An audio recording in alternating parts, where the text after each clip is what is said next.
On Talking with Dr. Donna, we focus on 4 pillars of health to help build a generational health network to end the cycle of premature death in the Black community. I created Talking with Dr. Donna as a way to educate as many people as possible and give accurate information from a trusted physician.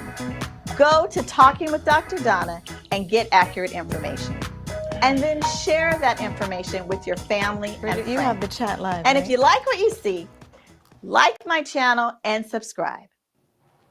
Remember, every Thursday, keep your appointment with Dr. Donna. Hey, Happy New Year! Woo, woo! We're back, we're back, we're back. I missed you all. Thank you so much for joining in tonight for our first episode of 2023, Talking with Dr. Donna. Okay, let's see. Can you get a close-up of my fabulous earrings? That was a present. Wear it out. Thank you so much. It says Talking with Dr. Donna. I have Talking with Dr. Donna earrings, y'all. I'm so excited. So thank you. Shout out to Annette and shout out to Wearing It Out for designing the earrings. So welcome to our show. If this is your first time joining, my name is Dr. Donna White-Carey, and I am the host of Talking with Dr. Donna. We created this show with the mission to end the cycle of premature deaths in the Black community. And we're going to do that by forming what I call a generational health network. And there's 4 pillars within our generational health that we focus on. And I firmly believe if we focus in on these 4 pillars of health, that we can change the trajectory, right? We can change for probably every single disease that you think of, where Black people are at the top of either having the highest cases or the highest deaths or mortality, as we call it in the medical field. So our 4 pillars of health. We think about our spiritual pillar because it's important. We know that studies show that people who have a connection to a higher being tend to be healthier. We think about our emotional and mental pillars of health. That is because our minds and our bodies are connected. And if your mind is unhealthy, your body will be unhealthy and vice versa. So we're focusing in on emotional and mental health. Of course, I'm a physician. I'm going to focus in on physical health, and we do that in that pillar. And then also, it's important to focus in on our environmental health, because what we eat, the soil that we get our food from, the water that we drink, the air that we breathe, all of these things impact our health. So for this show, again, we're focusing in on ending the cycle of premature death, and we're looking at all 4 of those pillars because it is important for us to pay attention to those 4 pillars. If this is your first time joining, I say thank you again for watching. Thank you for keeping your appointment with the doctor. If you find and listen and hear anything tonight that is helpful to you, I'd really appreciate it as a thank you to me and our crew that you would subscribe to this YouTube channel. And you can subscribe with that big old red button that's down there under the YouTube channel. And then you can hit the bell icon that's right next to the subscribe. And that means that every single time I go live, you will get a notification and you will know that I am live. And we go live every Thursday at 6:30 p.m. I'd also love it if you could hit the like or make a comment about something during this show. This is a live show, and I do it on live purposely so that you and I can interact, and that you can interact with the guests that I have on the show. So tonight, our show topic is 23 and You, and we're talking about 2023. It's a new year. Many of us at the beginning of 2023, we think about, well, what are we going to do for our New Year's resolutions, right? Most of us on the beginning of the year think about, well, how can I be better this year than I was last year? And this first episode of 2023, I'm so excited to have my friend with me, Dr. Stephen Chin. And we're going to talk tonight about really one of those pillars that we're talking about, the physical pillar. We're going to talk about the environmental pillar. Both of those pillars are going to be talked about tonight because we're going to talk about how our food, what you eat, what you consume, how that impacts your health, and more importantly, because what I like to do is to give you something to grow on, to think about, to take with you, to amplify to your friends and your family. But we're going to think about how we can put it into action. So not just learning about it, not just hearing about it, but how do we put it into action to make real changes in your life? So without further ado, I want to introduce our guest for the night, which is Dr. Stephen Chin. He's a dear friend of mine. I've known him for a long time. He is the Chief Medical Officer of Recipe for Health. And Dr. Chin and I used to work at Alameda Health System together, where he was the medical director of Hayward Wellness Clinic. He redesigned the whole clinic. I think that's how we first met, as I was so impressed by his ability to redesign the clinic space to be better and more efficient, not just for the physicians, but also for the patients. He is a second-generation Taiwanese American, and shares his thoughts and his stories on the relationship of art and science on many different shows. He is really involved in a movement called Food is Medicine that has many different aspects of it, which we'll talk about tonight. And he's married to a phenomenal woman who's actually a pastor. So they're like the opposite of my family. Actually, no, they're the same in my family, except the genders are switched. And he is also an integrative medicine specialist. He talks about social justice, healing justice, and really innovative stuff. So he's a great doctor, a great friend, and he's passionate about serving the immigrant and marginalized communities. You're going to love Dr. Chin, I promise you. So without any further ado, let's bring on Dr. Chin and welcome him to Talking with Dr. Donna. Come on in, Dr. Chin. Hey there. Good to see you, Dr. Donna. Good Happy to be here. Thank you so much for being here tonight. I really appreciate it. And so to the audience out there, again, this is a live show. You have the ability to put questions and comments in the chat section. So if you have a question for Dr. Chin while we're chatting, I want you to feel free to go in and type your question in the chat so that we can get to it by the end of the show. Okay?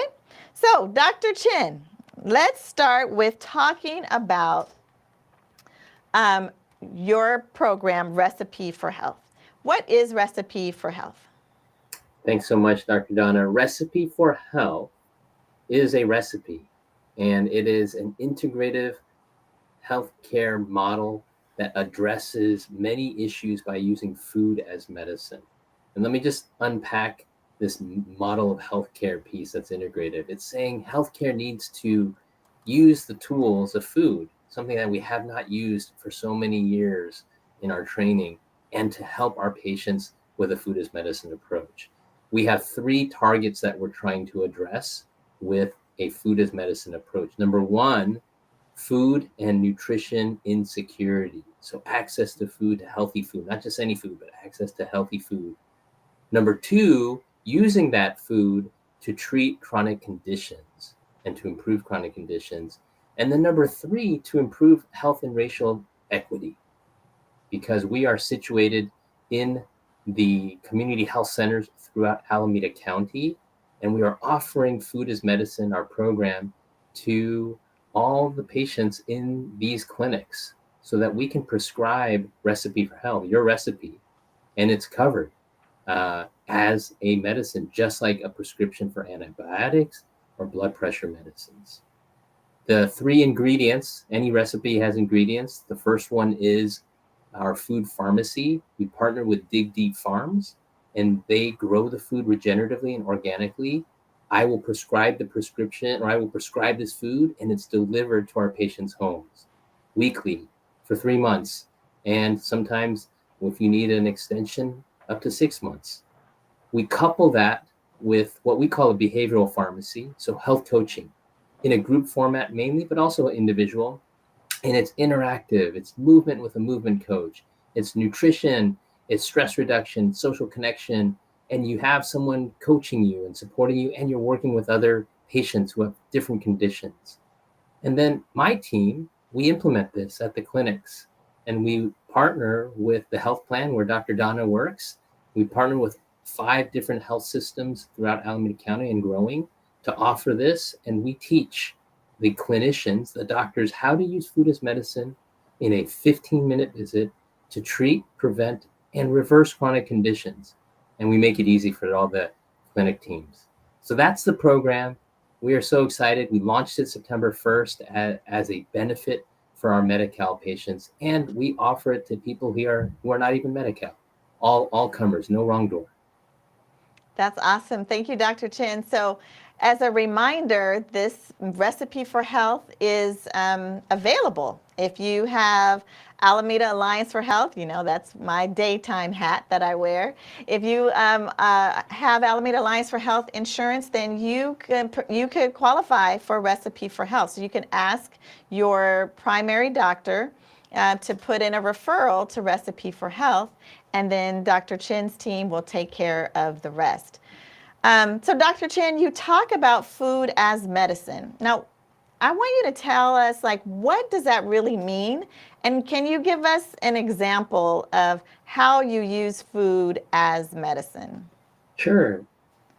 Food is information that we take in through our mouth, right? And that information has immediate messaging and signals to our DNA. It's telling our DNA to go down pathways that are inflammatory or pathways that are anti-inflammatory. And so every time you put something in your mouth, you are shaping and shifting your body's response to that food. So we know that some foods that we put in our mouth are more healthful and more health promoting. Some foods are less health promoting or cause disease and illness.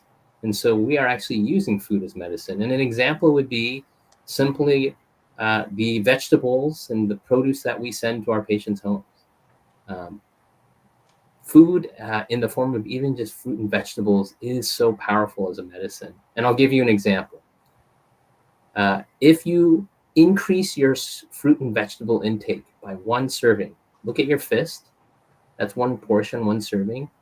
If you do that once, just that once in a day, an additional 1, that's a 5% reduction in what we call in technical terms all-cause mortality. But basically, it translates to that's a 5% reduction in dying.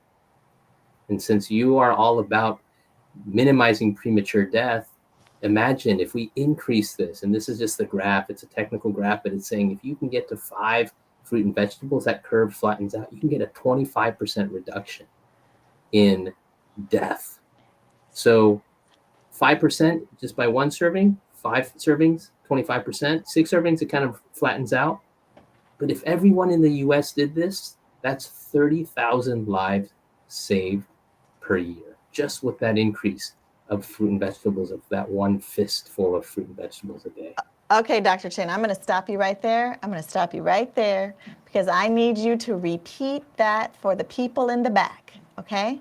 Say that again about if you add this handful of fruits and vegetables that you're talking, right? This palmful, this fistful of fruits and vegetables. Let's go back to that graph and tell us again really what that graph is saying. I really want you out there to catch this because this is really important as we come into 2023. So go ahead, Dr. Chin, if you could just say it again. Let me try it again. A fistful, right? Your fist is one cup of leafy veggies is 1 serving. If it's a fist of cooked food, that's 2 servings. Get at least 5 a day. If you can get up to 10, even better. But each fist of veggies reduces your chance of death compared to someone who's not taking that fist of veggies by 5%. So if you look at that graph and you see the drop, that curve at the top at 0, it's a higher percentage of death. And if you go to 1, it starts dropping down. 2, it's even further. 3, even further. 4, even further. 5, even further. And it starts flattening out. 5, 5, 5, all the way through, you're getting at least a 25% reduction, a decrease in death just by increasing fruit and vegetable intake more on the veggie side. So if that's not a medicine, I don't know what is. That's stronger than all the pharmaceutical drugs that we take.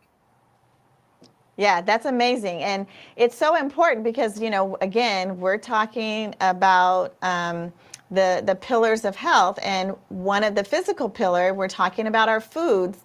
And we really want, and the goal of this show is to end the cycle of premature death, right? And that's what we're showing on this graph, that you can decrease your chances of dying earlier than you would have normally by increasing the amount of vegetables. Fruits are good, but we're really focusing in, I think, on the vegetables. And I think the green leafy vegetables are even better if you're thinking about what type of vegetables. They're trying to focus in on your green leafy vegetables, that you start to decrease your risk of dying by 5%. That's amazing. That's amazing. So again, if you have any questions for Dr. Chin, please put this in the chat. So thank you for that, you know, a visual, right? You have the graph, but also being able to say, well, how much vegetables should I take? That fistful is a really good indicator. So thank you. So we're talking about foods that are good for us, right? Our green leafy vegetables and our fruits. But we also know that there are some categories of foods that are not so good for us. And one of those foods is sugar. So can you tell us about sugar and your philosophy on how we think of, and how we should be thinking about sugar and added sugar in our diets? Thanks for the question. Food is a fuel for us, right? And so there's healthier fuels and less healthier fuels. And when I think of sugar, I'm not thinking that as a food as much as a molecule, right? That's in various types of food. If that sugar, if you will, is packaged around fiber in natural forms, like a whole piece of fruit, that's okay, because that fiber is blocking things. But if it's added into your foods, right, that's added sugar. So we want to minimize the added sugar. The added sugar in the slide back there showed all of the various names. If you look at ingredients, you'll see all the different names of added sugar. I try to focus with my patients on just removing the added sugar in their typical daily count. And so you'll see on this slide, for example, there's 60 plus names, 61 names of sugar that are in your package labeling. Some of this is weird stuff: anhydrous, dextrose. Brown sugar you can understand, agave nectar you can understand, corn syrup it gets a lot of press. All of this is just different names of sugar. When they add it into your foods, that's where it's no longer bound by the fiber and it just gets easily absorbed. Your body absorbs that. You absorb that sugar, you start developing all these technical term for insulin resistance, when you just start having a lot of the bad outcomes that are associated with added sugar. I like to tell my patients, because they ask me, well, how much added sugar should I have? The guidelines say for adults, I try to simplify, say 25 grams.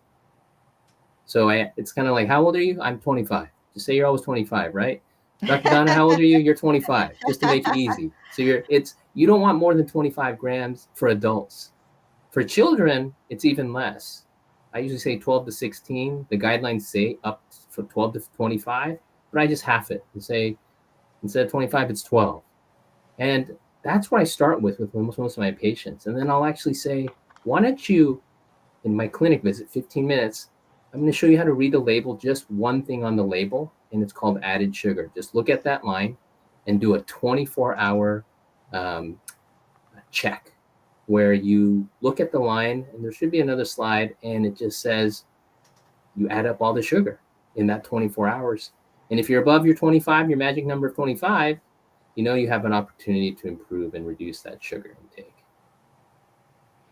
That's amazing. Thank you so much for that. And I think we all need to have a lesson on reading labels. So maybe that's what I'll do on one episode. I'll bring a label and I'll go through how to read a label for everyone out there who may not know how to read a label. But one of the highlights here that Dr. Chin is talking about is you'll see added sugar on your label. So it'll say a major category, it'll say carbohydrates, and then it'll tell you the added sugar. And that's what we're talking about with those 25 grams a day of the added sugar. So whether it's in your drinks, whether it's in your food, whether wherever that added sugar is, that's what we're talking about, trying to limit and avoid. Okay, so lots of questions are popping up here, Dr. Chin. So maybe we'll take a couple questions now, and then we'll continue on talking a little bit more. Okay, so let's see. Question is, does the percentage or the amount of the leafy vegetables that you should eat for a serving, does that change if you blend or eat the food raw or cooked? Does it matter how you prepare that vegetable? I'm going to answer it in two ways, just to get the basics down first. So 1 fist or cup of leafy vegetables is equal to 1 serving. But you get extra credit if that fist now is chopped and cooked. When you cook veggies, they shrink down, and it's now 1 fist of cooked veggies. That counts as 2 servings. So if you're trying to get to the 5 or the 10, you can count it that way. So that's the first way I want to answer, just to make sure we're all clear on how to measure and use your fist to what counts as 1 serving versus 2 servings. Okay, so let me just say that again, Dr. Chin. Sorry, I want to make sure that we get that. So if I have a fistful of leafy vegetables and I'm eating it raw, that's 1 serving. If I take that fistful, chop it up, and cook it, then that becomes 2 servings? If it's the same, if whatever you cook down, and you look at your plate and say, oh, that's around the size of my fist, now you get credit. You say, oh, that's 2 servings. So that's just from a volume perspective. Cooking down, it's the cooking down, right? So basically, because when you cook it down, you have to eat more in order to get that fistful. That's why it's more servings. That's right. Okay, great. I'm sorry, was there another part of that question you wanted to answer? I think there's an underlying question there, if I'm hearing this, which is, well, does the way that you cook it impact the nutrient density or the nutrient quality or not? And there's different schools of thought. Right now, most of us don't get enough veggies, and I just say, get your veggies. I would also say, if you blend all your veggies and you take out the fiber, that's where you lose its benefits. So when you eat a whole orange as opposed to orange juice, that orange is bound with fiber, and that stops the sugar rise in your body. But when you take out that fiber, your insulin spikes, your sugar spikes. That orange juice is equivalent to Coca-Cola in terms of the amount of sugar. But an orange in its whole form is not, because you have the fiber binding it, and that's the difference. So if you blend all your food and then it totally loses its fiber, depending on the type of blender, you may lose some of those benefits. Got it. Great. Okay, so what if your veggies are frozen? How do you do that? Frozen's okay. Okay. Same with the amount, the serving, still using your fist for the serving? Just use your fist. Yeah. Okay. Fantastic. And I'm simplifying, just because the dietary guidelines of America, they have all these different, depending on the types of veggies. But at the end of the day, we got to make it easy and understandable for our patients.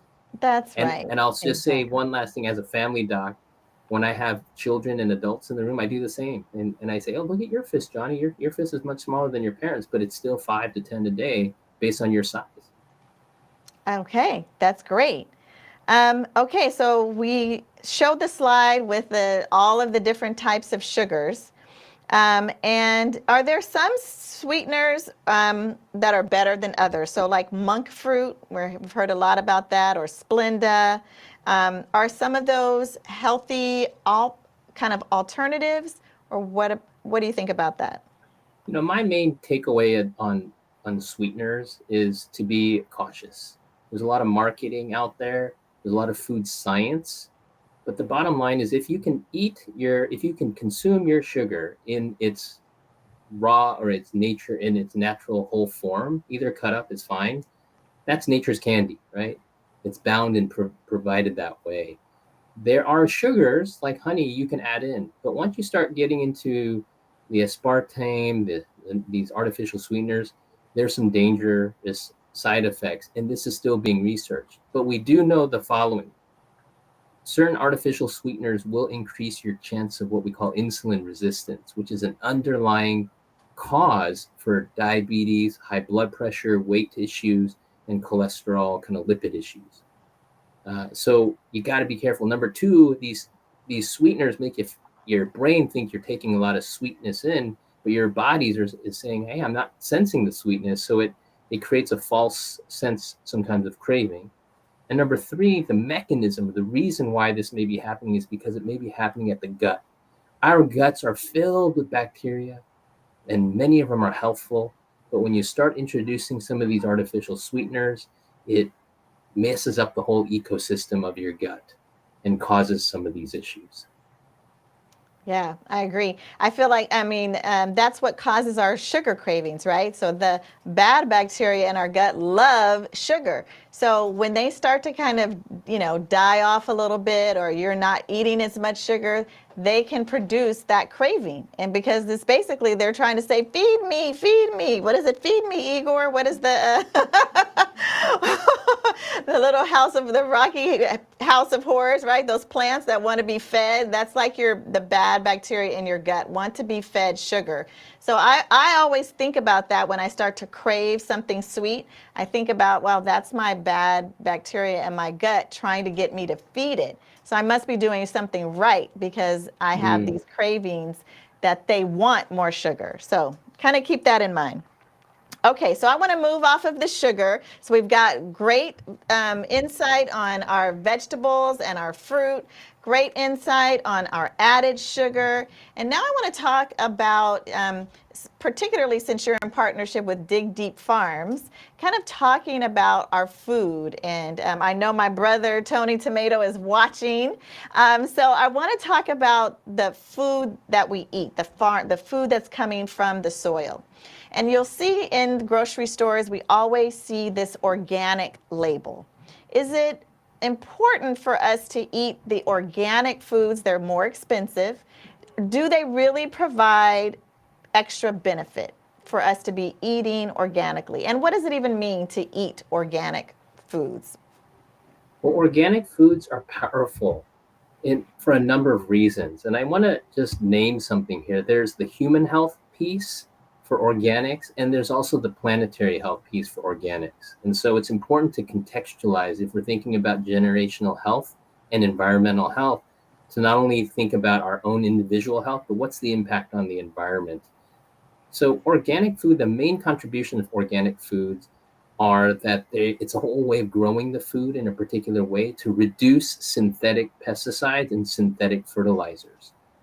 They still allow up to 25 types of, I guess, pesticides, if you will, but they're kind of supposed to be more natural compared to conventional fruit and vegetables that have up to 900 different types, right? You're allowed to use that. So part of it is there's a pesticide residue that you can reduce substantially by eating organic. Nutrient density, depending on how you grow the food, can be increased, but this gets us into kind of organic and regenerative agriculture. And I think the challenge with organic is it's the great, and I support, it's a very supportive, and it's the way to go. You want organic. And big industrial companies have made organic so that they can do all the practices, but still weaken the soil. So you talked about soil health. It can weaken the soil by creating more erosion and runoff. However, if you combine the organic piece of lowering the pesticides and what we call regenerative agriculture, regenerative practices, which have a very big focus on reducing soil disturbance and increasing soil health, combining those two, now your nutrient density is starting to show that it goes up. So that food that you ate, because the soil's healthy, all the roots are now picking up more zinc and more micronutrients, so that when you consume it, your microbiome in your gut is happier. So organic has a lot of benefits to you personally and to the environment. The health impact is still being debated, but we're beginning to see that nutrient density is improving. It is costlier. And so that's the piece. But if we look at it from a critical lens, why is it costlier compared to some of the cheap foods? Because our government subsidizes a lot of the corn and the wheat and all of these other things to bring that stuff down artificially low so we can create all these mass produced foods. That then makes your true food, your organic food, if you will, more costly. And so that makes it hard on our patients. So then the question is, well, I don't have the funds to pay for organic everything. That's okay. There is a website or a group called Environmental Working Group. They have the Dirty Dozen and the Clean 15. The Dirty Dozen these are the dozen fruit and vegetables you really probably want to go organic on to reduce that pesticide exposure. And then the Clean 15, if you don't have the funds for that, this one you can do by just getting conventionally grown. That's great. Thank you, Dr. Chin. So it does make a difference, folks, for the organic foods. And so I think that's probably why it's good for us to do farmers markets instead of buying all of our foods from, let's say, a big chain grocery store. And if you are in a big chain grocery store, trying to buy more organic than the regular. And like Dr. Chin said, of course, it's more expensive, and he gave a great reason why it's more expensive, because it's just healthier all around, and it's not subsidized by the government to make these big mass productions of food that doesn't have a whole lot of nutrients for us. But if you're, on a budget, then you have to think about, weighing the benefits of how you eat, where you put your money, and maybe you don't buy everything organic. Maybe you buy the vegetable that you eat the most, and that vegetable is organic, and the other vegetables are non-organic. So there's ways in which you can be healthier, not break the bank, and really start to move yourself to a healthier state. So Dr. Chin, this has been so great. I'm going to see if there's any other questions here. Somebody asked about juicing versus blending. Juicing versus blending. I'm not sure what that question is getting at. What is that question getting at? Juicing, you're only getting the juice, you're not getting the fiber. When you blend, you're getting the fiber, everything in it. Okay, so the question or comment actually is about juicing, taking away a lot of the nutrients, particularly around the fiber, but blending, keeping your fruit and vegetables, keeps the fiber in it, which is what Dr. Chin was talking about with keeping the fruit whole is way healthier than separating out the sugar from the fiber. Great, thank you. Can I say a comment about Yes. the organic piece versus conventional? At the end of the day, if you just have zero vegetables in your diet and all you have access to is conventional, that's a lot more healthy than the Cheetos, right? Yeah. Or the Oreos or the Pop-Tarts. So let's not say that you have to have everything organic.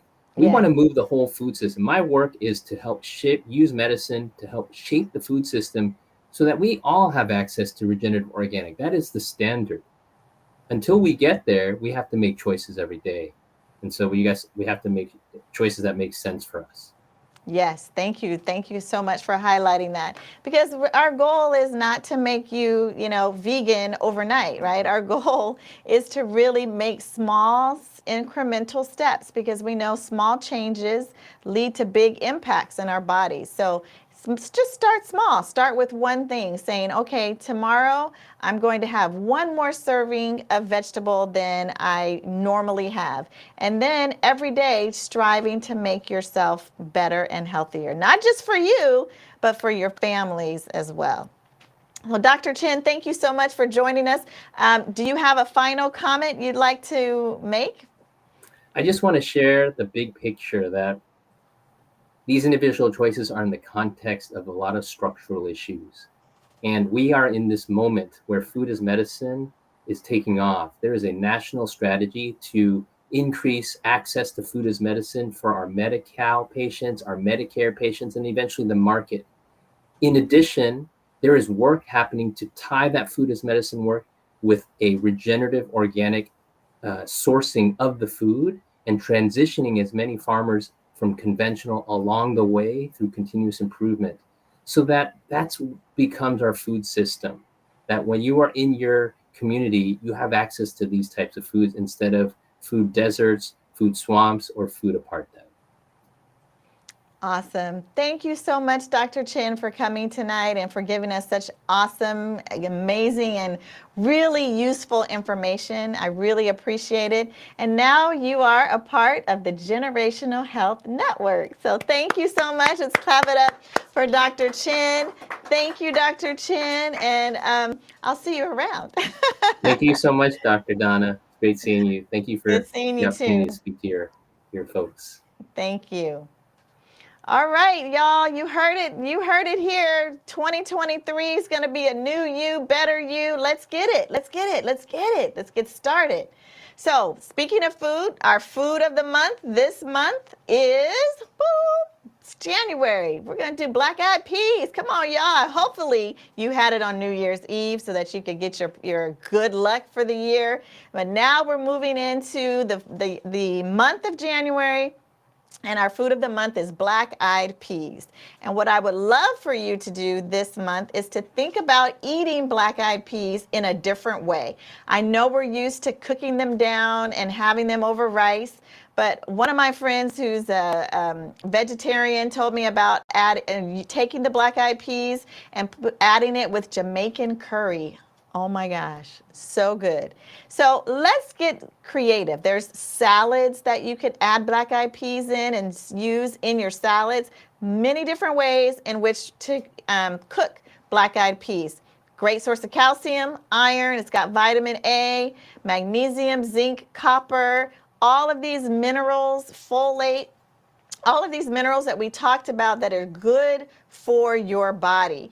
Black-eyed peas has so many different benefits to it. So please, during this month, try to eat black-eyed peas in a different way. And if you find a recipe that's amazing, don't forget to share it on my social network pages, my Facebook, my Instagram. Share your recipe and let's get creative and think about new ways in which we can eat one of our favorite beans, black-eyed peas. All right?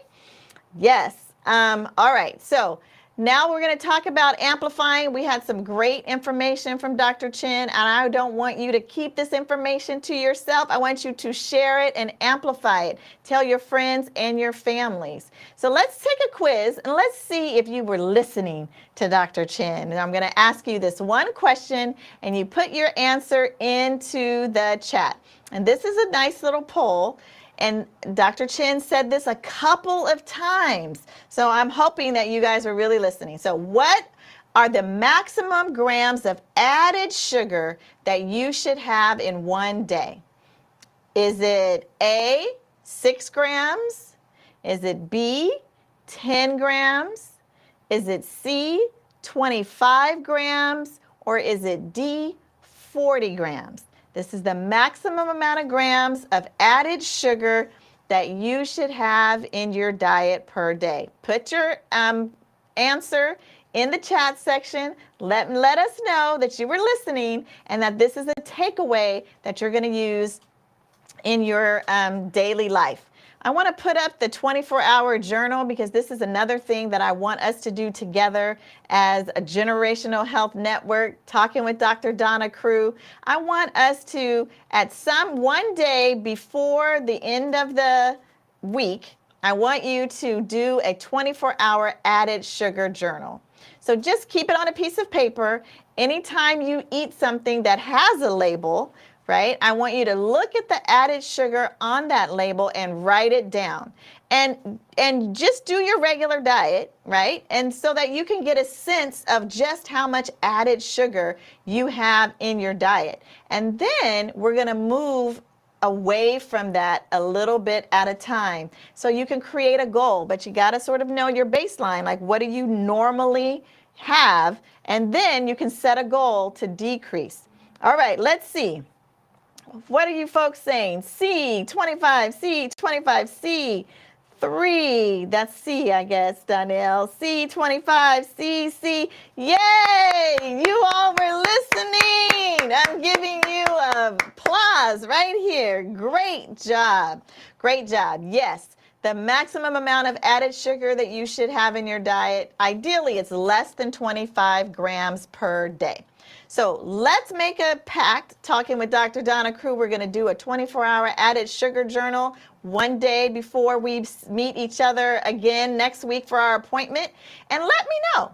Again, go to my social media pages. Letting me know how you're doing with your 24-hour journal. How much added sugar did you consume? No judgment. Nobody's going to keep track. This is just for us as we're moving better into 2023, gonna be better, right? Our best year yet in all aspects. All right, well, that's it. Thank you so much for keeping your appointment tonight and joining in with Talking with Dr. Donna. Thank you to my guest, Dr. Stephen Chin. Remember that you have an appointment every Thursday at 6:30 with the doctor as we talk about health information we're going to provide you to help end the cycle of premature death in the Black community is my goal, and I want you to be better after every single episode. So thank you for joining in. Have a blessed evening, and we will see you next Thursday. On Talking with Dr. Donna, we focus on 4 pillars of health to help build a generational health network to end the cycle of premature death in the Black community. I created Talking with Dr. Donna as a way to educate as many people as possible and give accurate information from a trusted physician. Go to Talking with Dr. Donna and get accurate information. And then share that information with your family and friends. And if you like what you see, like my channel and subscribe. Remember, every Thursday, keep your appointment with Dr. Donna.